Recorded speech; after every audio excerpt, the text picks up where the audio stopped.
comprendre la notion de la finance islamique. C'est ce programme qui vous est proposé, mesdames et messieurs, par la CCA Bank. Merci à vous de rester fidèles à nos échanges.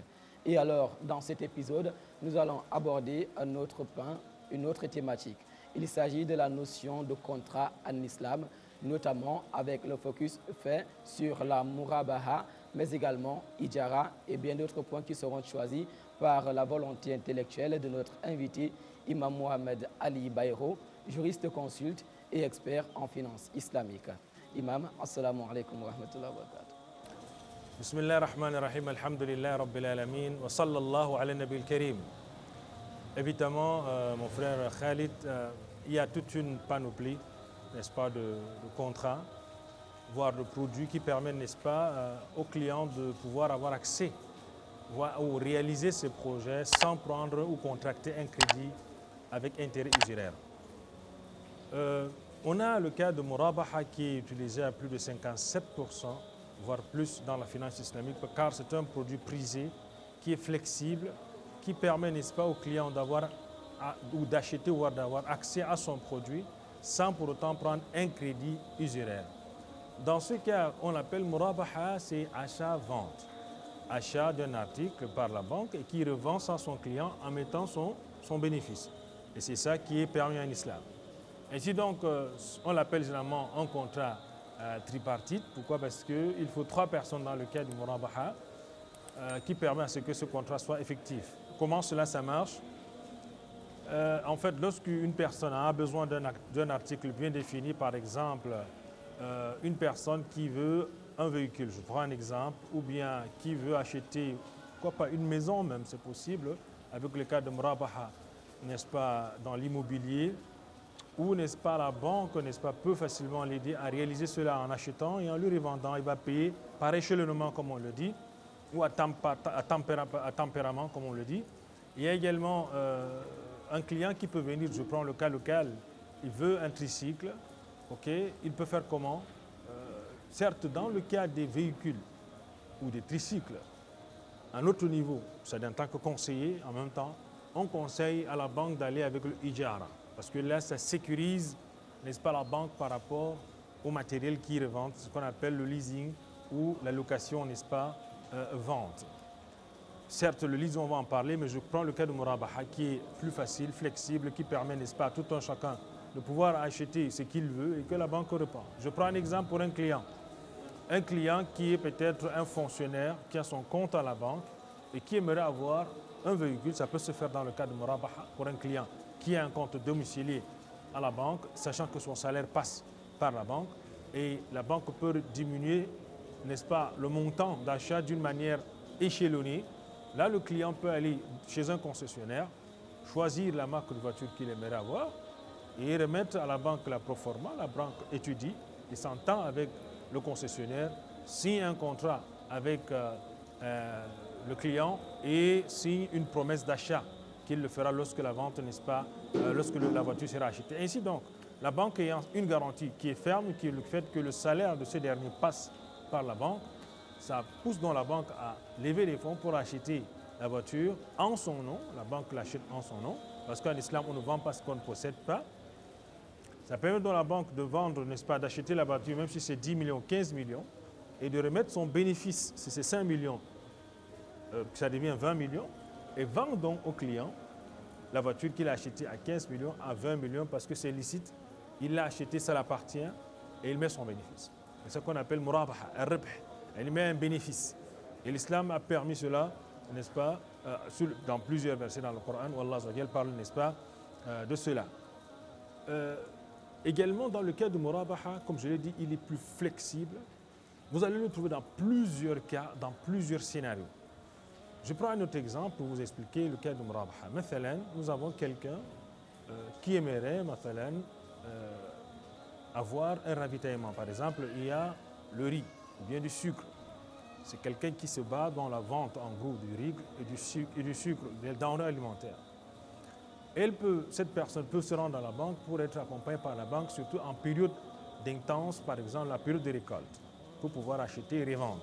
La banque peut aller en partenariat avec lui en faisant le murabaha, c'est-à-dire la banque achète et lui revend à un prix bien connu tout en attendant, n'est-ce pas, son bénéfice qui sera payé d'une manière échelonnée. La particularité de la finance islamique, c'est une finance qui accompagne. C'est des acteurs socio-économiques. Ils accompagnent et ils facilitent, n'est-ce pas, au client de pouvoir acquérir son produit et rembourser d'une manière échelonnée, sans pression.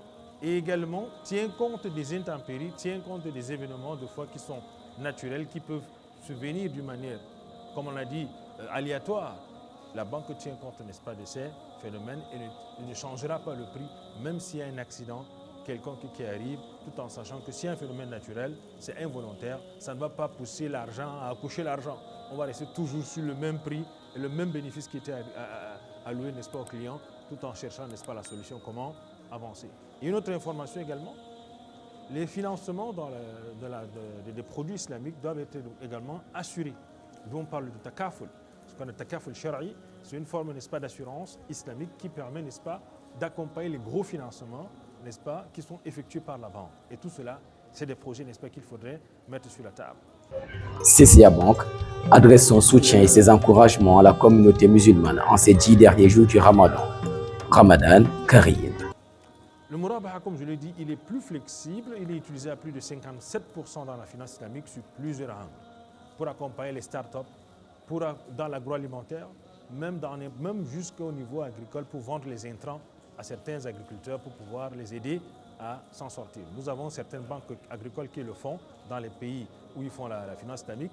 Ce sont des banques saisonnières, c'est-à-dire que la banque islamique tient compte de la saison également. Lorsque c'est la saison agricole, la banque met à la disposition, n'est-ce pas, des agriculteurs, des intrants qui vont les aider à pouvoir lancer les semences pour pouvoir lancer, n'est-ce pas, leur agriculture en faisant le murabaha, en achetant et en les revendant, en montant, n'est-ce pas, le bénéfice. Comme je l'ai dit, c'est un produit qui est très flexible et très vaste dans la finance islamique. Parlons maintenant, n'est-ce pas, du cas du Ijara, qui est également un produit très prisé pour nous ici en Afrique centrale, sachant que le Cameroun, c'est la gâchette, comme on le dit. Lorsqu'on essaie de voir la carte de l'Afrique, le Cameroun est justement situé au niveau de la gâchette. Gâchette, pourquoi? Parce que c'est à partir du Cameroun qu'on peut tirer pour pouvoir facilement entrer. Si vous voyez le port du Cameroun, les ports du Cameroun desservent pas seulement le Cameroun, mais plusieurs pays. Nous avons la Centrafrique qui dépend à 100% le Tchad, le nord du Congo, vous avez une partie même du Nigeria. Donc, c'est un gros port et il y a un transport qui est permanent. D'où l'importance, n'est-ce pas, du leasing, comme on l'appelle, Ijara, n'est-ce pas, qui est vaste, certes. Ijara, on ne va pas le définir seulement comme leasing, mais il est vaste. Parce que là, la banque, n'est-ce pas, achète, n'est-ce pas, un matériel roulant qu'il met à la disposition, n'est-ce pas, d'un client pour lui faciliter, n'est-ce pas, de réaliser ses projets et d'en avoir ou de récupérer ce véhicule. Ijara se subdivise en plusieurs catégories, ce qu'il faut comprendre. Il y a ce qu'on appelle Ijara Tashghiliya. L'Ijara Tashghiliya, c'est un Ijara dans lequel la banque achète du matériel roulant et loue à une société sans la revendre. C'est-à-dire on a des entreprises ici au port, par exemple, qui achètent une catégorie de voitures que la banque les loue pendant une période, ou bien la banque, n'est-ce pas, peut acheter certains véhicules, des bus spécifiques qui peuvent louer à une entreprise pendant une période. Ça, c'est Tashghiliya. Également, la banque peut acheter même un immobilier, c'est-à-dire un immeuble qu'ils achètent, ils louent, ils mettent des clients qui ont loué dans cet immeuble-là. On appelle ça toujours Ijara. C'est la location. Maintenant, il y a l'Ijara Muntahiya bit-Tamlik. C'est ce qu'on conseille beaucoup à nos banques ici localement de le faire. C'est un Ijara, c'est un leasing, ce qu'on appelle location-vente. C'est-à-dire c'est une location qui va finir par une vente. C'est ce qu'on appelle Ijara Muntahiya bit-Tamlik ou Ijara wal-Iqtina, dans les termes, n'est-ce pas, qui sont venus dans la jurisprudence. L'Ijara Muntahiya bit-Tamlik, ça se passe comment? Une personne veut avoir un camion parce qu'il a gagné un marché, n'est-ce pas, de transport de marchandises défini. Il gagne ce marché, mais il a besoin des camions, et des camions en bonne et due forme. Il n'a pas ses moyens pour pouvoir avoir ces camions. Qu'est-ce qu'il y a? Il y a donc ce levier financier qui est la banque, n'est-ce pas, la fenêtre islamique qui est là disponible pour accompagner et aider ces derniers à pouvoir s'élever sur le plan économique. Ainsi donc, avec ce contrat, c'est déjà une garantie pour la banque parce que sur une boîte internationale qui paye et les comptes sont logés au niveau de la banque. Ça permet donc au client d'avoir accès à un contrat avec la banque qui va donc acheter des camions au nom de la banque, n'est-ce pas? La banque donc va sous-louer à ce client-là avec un paiement mensuel en fonction du contrat. Ça peut être 36 mois, ça peut être 48 mois, pendant lequel ce client verse mensuellement un montant arrêté en fonction de l'achat de ce client et le bénéfice de la banque qui est au-dessus, qui est licite. À la fin, n'est-ce pas, du contrat, lorsque les 36 mois ou les 48 mois arrivent, la banque fait un contrat, n'est-ce pas, de vente avec un montant léger, sachant qu'il a payé déjà la totalité de ce qu'il devait payer et ça lui revient. On fait une mutation de la carte grise au nom, n'est-ce pas, du client. Voilà ce qu'on appelle généralement un ijara muntahiya bitamlik, c'est-à-dire un leasing, n'est-ce pas, qui se termine avec quoi? Une vente. Il y a dans la particularité du leasing une double sécurité pour le financier, c'est-à-dire qui est la banque. La première des choses, les camions portent le nom de la banque, c'est-à-dire les cartes grises sont au nom de la banque. La deuxième sécurité, c'est les GPS qui sont mis dans les camions pour pouvoir suivre, n'est-ce pas, l'évolution. Et la troisième garantie, c'est qu'aujourd'hui, certes, sur le plan juridique, la garantie de la banque, c'est le camion lui-même, parce qu'il existe. Mais il y a une autre forme aujourd'hui, vu qu'aujourd'hui, on essaie de se sécuriser autant que peut se faire. Il y a également la demande de certaines garanties solidaires qui peuvent être accompagnées à la demande, n'est-ce pas, ou bien à la demande de la banque en fonction, n'est-ce pas, du client. Donc voilà un peu d'une manière bouchée ce que c'est le leasing qui marche ici chez nous. Et je vous prends encore un autre exemple. Nous avons un autre gros marché sur le transport interurbain avec les bus. Il y a des entreprises, n'est-ce pas, qui aujourd'hui fonctionnent avec ce leasing-là, islamique, qui achètent des bus sans nommer ces bus-là, qui les permettent, n'est-ce pas, de gagner des paris contrats, sachant que le transport interurbain est un gros marché. Il y a même les taximens, il y a même les bus, n'est-ce pas, les petites IAS ou les litias avec lesquels la banque, n'est-ce pas, ouvre la possibilité même aux petits commerçants ou aux petits entrepreneurs de pouvoir s'en sortir, et même avec les tricycles, n'est-ce pas, pour certaines entreprises, et même les motos-taxis, qui est aussi un autre marché.